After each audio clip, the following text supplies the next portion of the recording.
My name is Macy, I'm 28 years old, and I live in Boston. Well, I lived in Boston. Past tense. That detail matters more than you might think. I work as a financial analyst for a mid-sized investment firm in the financial district. Steady job, decent pay, the kind of career that makes parents proud at family gatherings. I'm the oldest of 3 kids. There's my sister Emily, who's 25, and my brother Scotty, who's 23. Our parents, Dawn and Kate, raised us in a comfortable suburban home in Newton, the kind of place where everyone knew everyone and Sunday dinners were non-negotiable. For the past 6 years, I've been the family's safety net. The one who answers at 2 a.m. The one who wires money without asking too many questions. The one who flies home on a Tuesday because someone needs me. I never questioned it. That's what family does, right? If you've ever felt like the family ATM, stick around, because this story is about to get real. And hey, if you're enjoying this, hit that subscribe button. Trust me, you'll want to see where this goes, ***. It was a Wednesday morning, March 15th, at exactly 7:47 a.m. I know the exact time because I was staring at my phone screen when the text came through, watching the numbers on my alarm clock like they might offer some explanation for what I was reading. The message was from my mother, Kate. "Hi, honey. Just wanted to let you know we gave Emily the spare key to your place.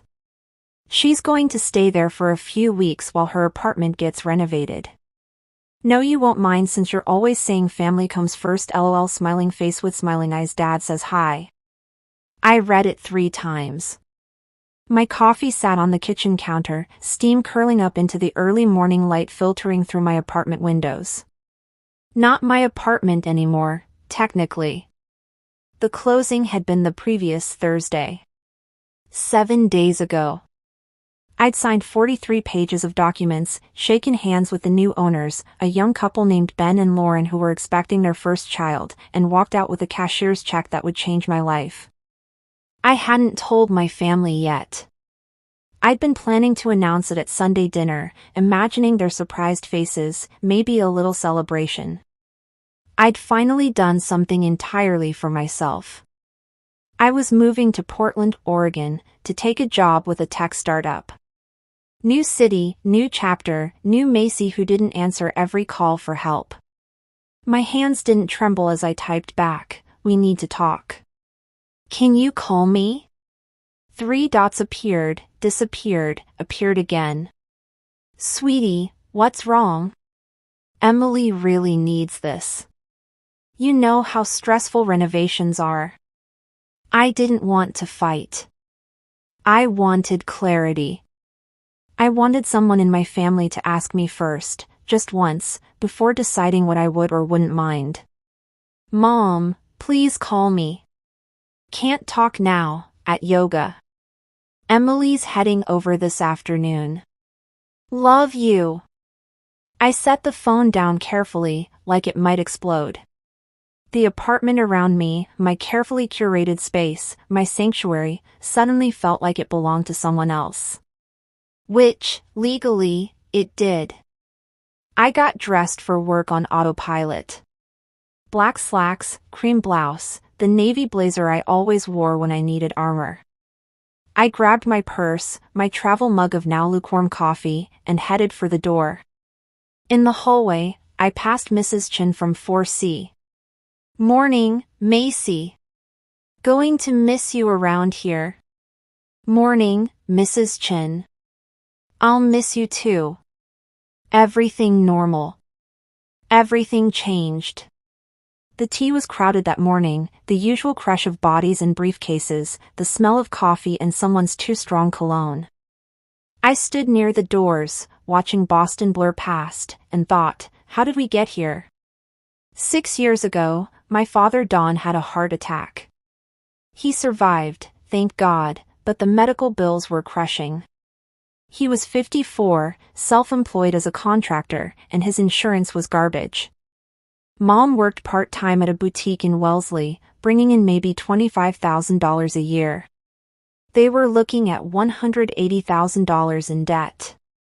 I was 22, fresh out of college, just starting my analyst position. I made $62,000 a year, decent money for someone my age. I sat in their kitchen in Newton, the same kitchen where Mom had taught me to make pie crust, and watched my father cry. Actually cry. Don Mitchell, who'd never shed a tear at any of our graduations, sobbing into his hands at the Formica table. "We'll figure it out," I'd said. "I'll help." And I did. I paid $2,000 a month toward their medical debt for 3 years. That's $72,000 total, if anyone's counting. I wasn't, at the time. I lived in a studio apartment in Allston with a washing machine that only worked on cold cycle.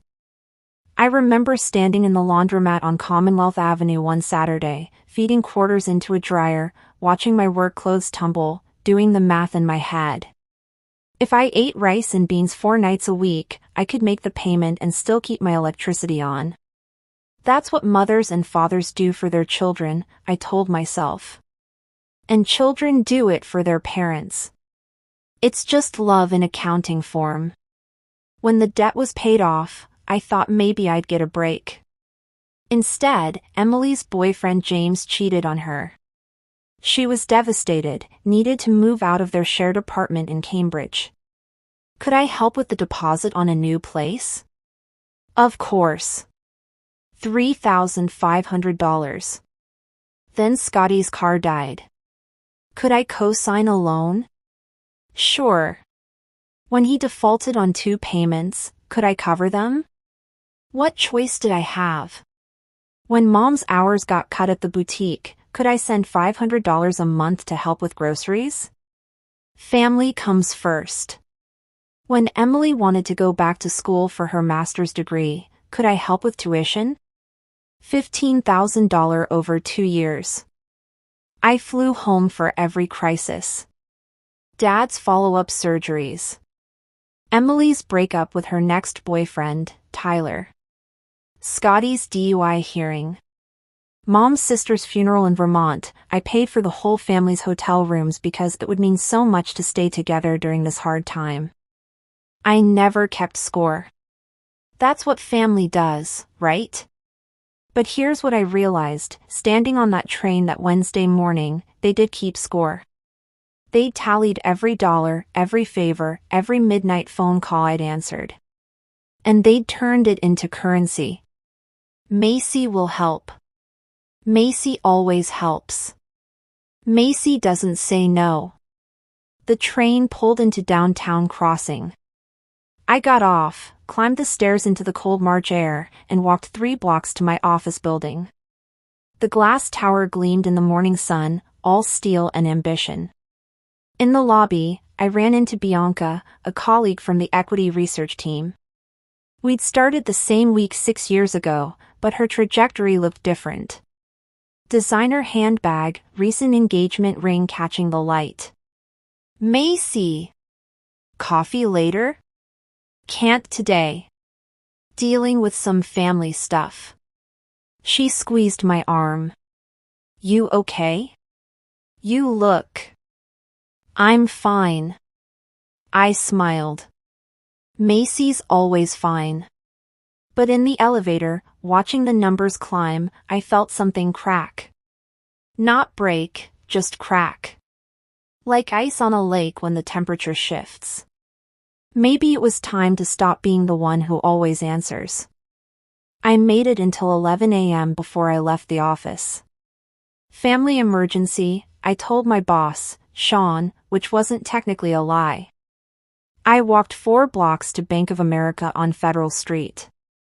The building was all marble and hushed voices, the kind of place where serious financial decisions get made. I asked for a personal banker and was directed to a glass-walled office where a man named Lincoln Dean sat behind a sleek desk. How can I help you today? I need to cancel a recurring payment. Lincoln pulled up my accounts. I'd been banking there since college. He could see everything, every transfer to my parents, every loan payment for Scotty, every tuition installment for Emily. Which payment are we canceling? All of them. Every recurring transfer to the Mitchell family accounts. His fingers paused over the keyboard. The $500 monthly to Catherine Mitchell, the $250 to Scott Mitchell, and the $750 to Emily Mitchell? Yes. All of them. Effective immediately. Ms. Mitchell, that's $1,500 a month. Are you sure everything's all right? I thought about the text message. About the spare key to a house I didn't own anymore. About 6 years of being sure, being reliable, being the one who sacrificed. I'm sure. Done. He clicked a few more times. Is there anything else? Yes. I need to update my beneficiaries. I'd made my parents the beneficiaries on my life insurance policy when Dad got sick. It seemed like the responsible thing to do. If anything happened to me, at least they'd be taken care of. The policy was worth $500,000. I want to remove Dawn and Catherine Mitchell as beneficiaries and replace them with the American Cancer Society and the Boston Public Library Foundation. Split it 50-50. Lincoln looked at me for a long moment. Ms. Mitchell, I have to ask, are you under any duress? Is someone forcing you to? No. I'm making this decision freely. I'm actually making a decision for myself for the first time in 6 years. All right. I'll need you to sign some forms. 20 minutes later, I walked out of that bank feeling lighter. Like I'd set down a suitcase I'd been carrying so long I forgot I was holding it. My phone started ringing at 2:37 p.m. Emily. I let it go to voicemail. Mom. Voicemail. Emily again. Voicemail. Dad. Voicemail. By 5 p.m., I had 14 missed calls. If you're still watching, drop a comment about a time you had to set a boundary with family. And don't forget to like this video, your support means everything, ***. I turned off my phone, went home to my apartment that wasn't mine anymore, and poured myself a glass of wine. The good stuff, the bottle of Malbec I'd been saving for a special occasion. Apparently, choosing yourself counts as special. I sat on my small balcony, watching the city lights flicker on as dusk settled over Boston. March in New England is unpredictable, could be snow, could be spring. That evening was cold but clear, the kind of night where you can see your breath. I thought about all of it. Every Thanksgiving where I'd arrived with wine and left with a list of bills to pay. Every Christmas where my gifts were practical things I needed while everyone else got what they wanted. Every phone call that started with "I hate to ask, but," and ended with my bank account a little lighter.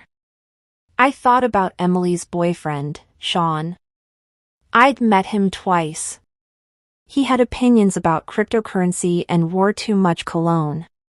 At last year's 4th of July barbecue, he'd cornered me by the cooler and explained why family money was really just early inheritance and you can't take it with you.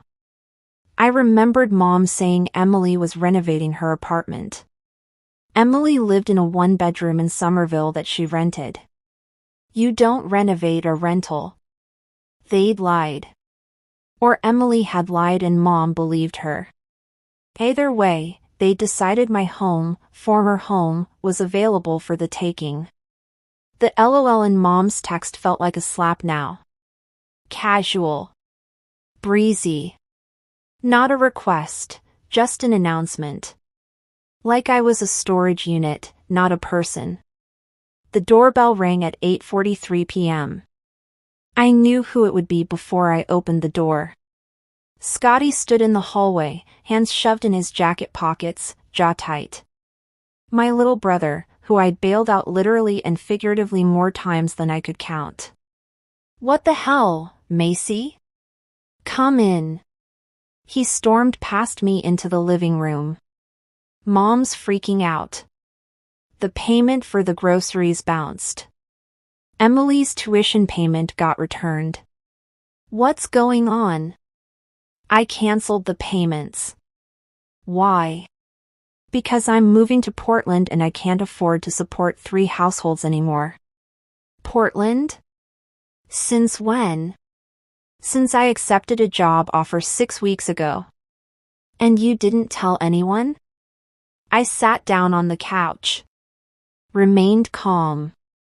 Scotty, when was the last time anyone in this family asked me how I was doing? Not can you help with or we need you to, actually asked how I was. He blinked. That's not fair. You're right. It's not fair. It's been profoundly unfair for 6 years. We needed help. Dad almost died. I know. I was there. I paid for it. $72,000 worth of there. You're keeping score now? No. But apparently, you all were. Because you calculated that I'd always be available, always say yes, always sacrifice. This is about Emily needing a place to stay? Are you serious right now? This is about Emily and Mom deciding I'd house her without asking me first. This is about the assumption that my life, my home, my money are all just available. This is about the fact that I sold this apartment a week ago and none of you even knew because none of you asked what was going on in my life. The color drained from his face. You sold it? Last Thursday. Closed on it. The new owners move in next week. So Emily can't. Emily showed up this afternoon with 3 suitcases and Sean, expecting to walk into what she thought was my apartment. Instead, she met Ben and Lauren, who very politely explained that they own the place now and could she please leave. That's how I know this happened. Ben called me, completely confused. Oh my God. Yeah. Macy, you should have told them you sold it. And there it was. The thing that broke me. I should have told them? Scotty, this is my life. My apartment. My decision. I don't need permission from my family to sell my own home. The fact that you think I do is exactly the problem. That's not what I meant. Yes, it is. You all think my life is a resource you can draw from whenever you need something. And I let you think that. I enabled it by always saying yes. But I'm done. You're being selfish. I stood up. Get out. What? Get out of my house. Former house. Get out. Macy. Now, Scotty. He left. Slammed the door hard enough that Mrs. Chen probably heard it. I sat back down on the couch. Waited for the guilt to come, the familiar twist in my stomach that always followed conflict. It didn't come. Instead, I felt free. I turned my phone back on at 7 a.m. Thursday morning. 23 missed calls. 47 text messages. The progression was almost funny. If it weren't my life, it might have been funny. 2:45 p.m. Wednesday. Emily * Macy, what the hell? You sold your apartment and didn't tell anyone? 3:12 p.m. Mom * please call me. This is very hurtful. 4:30 p.m. Emily * Sean and I are at a hotel. Do you know how expensive that is? You owe me for this. 5:15 p.m. Dad * your mother is very upset. Please fix this. 6:00 p.m. Emily * Mom says you canceled all the payments too? Are you having a breakdown? 7:30 p.m. Mom * we can talk about this like adults. Call me. 9:15 p.m. Emily *, I had to cancel the wedding venue deposit. We lost $3,000 because you cut off my tuition money and I had to use the venue fund to pay rent. I hope you're happy. Wait. Wedding venue? I scrolled back through the messages. There it was, buried in the angry avalanche. Emily and Sean were getting married. They'd put down a deposit on a venue. They'd been counting on my tuition payments to free up money for wedding expenses. My tuition payments for a master's degree that Emily had finished last year. I sat on my bed, still in my pajamas, coffee going cold on the nightstand, and started laughing. Not hysterical laughter, just the quiet, disbelieving kind. The kind that comes when you realize you've been played so smoothly you didn't even notice. 10:47 p.m. Wednesday. Emily *, we need to talk about this. You're ruining everything. 11:30 p.m. Mom *, I didn't raise you to be cruel. 12:15 a.m. Thursday. Emily *, fine. Don't answer. But people are asking about the wedding and I have to tell them we're postponing because my sister cut me off financially. Hope that makes you feel good about yourself. 3:27 a.m. Emily *, I'm sorry I didn't ask first about staying at your place. Can we please talk? I need help. There. 3:27 a.m. The apology. Buried under hours of blame, guilt-tripping, and manipulation, there was something that looked like an apology if you squinted. But it wasn't real. It was the sound of someone realizing their bank had closed. I made breakfast.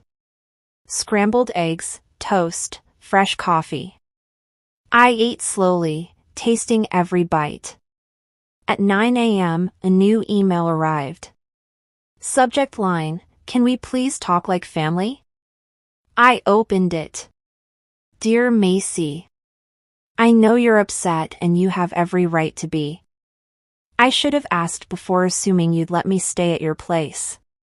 That was wrong of me and I'm truly sorry. That said, I'm in a really difficult position now. Sean and I are planning our wedding and we've already lost the deposit on our first choice venue. We're looking at other options but everything requires deposits and with the payments you stopped, I can't cover my current expenses and save for the wedding. I know I haven't been the most grateful sister. I know you've helped me a lot over the years. I want to make things right between us. Maybe we can meet for coffee this weekend and talk about everything? I miss you. But I also need to be honest, if I can't get back on my feet financially in the next month, we're going to have to postpone the wedding indefinitely. Maybe you don't care about that, but I thought you should know the consequences of your decision. Love, Emily.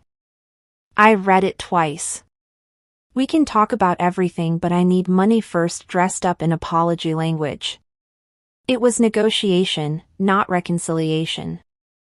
I closed the email. Didn't respond. At lunch, I met Bianca at a cafe in Back Bay.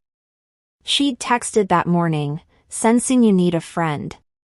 Panera at noon? We sat by the window, sandwiches and coffee between us. I told her everything. The 6 years of payments. The text about the key. The sold apartment. The canceled transfers. The angry messages. She listened without interrupting.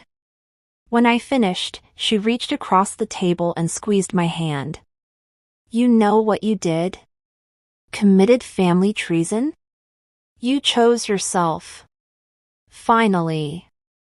They think I'm cruel. Of course they do. You were their solution to every problem. Now they have to solve their own problems and they don't like it. She stirred her coffee. Macy, answer me honestly, in 6 years, did any of them ever say thank you? I thought about it. Really thought. Emily said thanks once. When I paid for her deposit after the James breakup. She texted you are the best with a heart emoji. That's it? In 6 years, one text. Mom says you're such a good daughter sometimes. That's not thank you. That's reinforcement. That's training you to keep doing what benefits them. Bianca leaned back. Look, I get it. Family is complicated. But love shouldn't feel like a transaction you always lose. I keep waiting to feel guilty. And? Nothing. I just feel light. That's not guilt's absence. That's freedom's presence. We finished lunch. Hugged on the sidewalk. Portland's going to be amazing for you, Bianca said. Fresh start. New Macy who doesn't take everyone's emergencies as her own. That afternoon, my doorbell rang again. I opened it to find Lockwood, yes, Lockwood, we called him Lock, standing there with his kind, weathered face and apologetic eyes. Lock was Dad's oldest friend, known our family for 30 years. He'd been at every birthday party, every graduation, every hospital visit during Dad's heart attack. Hey, Macy. You got a minute? I let him in. Made tea because that's what you do when someone who watched you grow up comes calling. We sat at my small kitchen table, the afternoon light slanting through the windows. Your dad asked me to come. Of course he did. He didn't tell me what to say. Just asked if I'd check on you. Locke wrapped his hands around the mug. So I'm checking. You okay? Honestly? Yeah. I think I am. Want to tell me your side? So I did. Again. The whole story, every detail. Locke listened like he always had, fully present, no judgment in his eyes. When I finished, he was quiet for a long moment. Can I tell you something that's not my place to say? Please. I've watched your family rely on you for years. Don's my best friend, known him since we were 20, and I love him like a brother. But he's gotten comfortable letting you carry weight that isn't yours to carry. Locke looked down at his tea. After his heart attack, you stepping up probably saved their house. Saved their marriage, honestly. But somewhere along the way, the emergency became the expectation. He sent you here to convince me to turn the payments back on. He did. Asked me to explain how hard things are for them right now.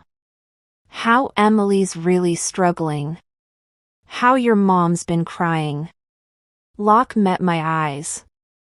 I'm not going to do that. No? No. Because I watched my own daughter do the same thing with her ex-husband. Kept giving, kept sacrificing, kept thinking if she just loved him enough, he'd change. You know what happened? What? She ran out of herself. Just empty. Exhausted. And he's still left because people who take rarely appreciate what they're given. He set down his mug. Your family's asking me to convince you to set yourself on fire to keep them warm. I won't do it. They're going to be so angry with you. Probably. But I'm 64 years old and I've learned that the people who get mad at you for having boundaries are the same people who benefited from you having none. Did Dad tell you about Emily's wedding venue? He mentioned it. Said you caused them to lose a deposit. The deposit they were planning to pay for with money they thought I'd keep sending for a master's degree Emily already finished. Locke closed his eyes. Jesus. Yeah. Macy, is there anything that could change your mind? Anything they could say or do that would make you want to restart those payments? I thought about it. Really, truly considered it. No. Because even if they apologized, even if they promised things would be different, I know the truth now. They don't love me more because I gave more. They just expected more because I gave more. And that's not a math equation I can win. That's wisdom. Locke stood, moved to the door. Portland's lucky to get you. You knew about Portland? I know everything, kid. I'm old, not oblivious. He hugged me, the kind of hug that feels like absolution. Your dad's going to call me asking what you said. What will you tell him? That you're doing great, and maybe he should try asking you the same question. He left. The door closed. I stood in my almost empty apartment, boxes packed, furniture sold, new life waiting, and felt certain. Words are easy when people are desperate. But actions over 6 years had shown me the truth. I was valued for what I provided, not for who I was. And I deserved better than that. Emily's wedding got postponed. I know because I got an email from my cousin Tyler, Mom's nephew, asking if I was okay. Heard about the wedding situation, he wrote. Your mom's version of events sounds incomplete. What's the real story? I gave him the short version. He responded, yeah, that tracks. Emily told everyone you cut her off for no reason. Classic. The wedding that was supposed to happen in June got moved to sometime next year, maybe. They found a cheaper venue, cut the guest list, scaled everything back. I wasn't invited to the new version. Wasn't even told the new date. I was fine with that. 3 weeks after the confrontation, I got one final email from Mom. Subject line, I'm sorry, but... I read it once. Just once. Macy, I'm sorry you feel hurt by our assumptions about your apartment. That wasn't our intention, and I can see now why you'd be upset. Family should communicate better, and we should have asked first. But I also think you need to understand how your actions affected us. Emily's struggling financially because you cut off support without warning. Your father and I had to put our vacation on hold because the grocery money isn't there anymore. These are real consequences for real people who love you. I know you're starting a new life in Portland.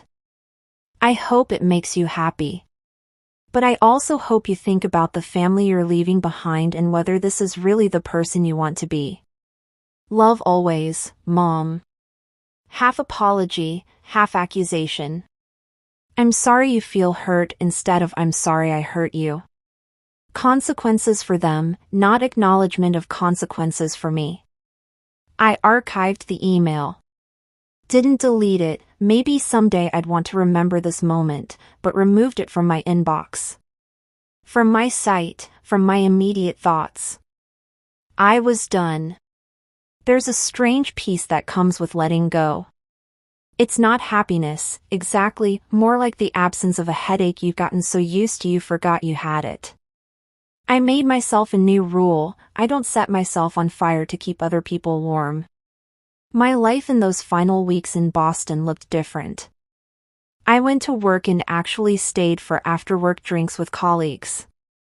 I said yes to a date with a guy named James from the coffee shop downstairs. It went nowhere, but it was nice to try. I visited museums I'd always meant to see.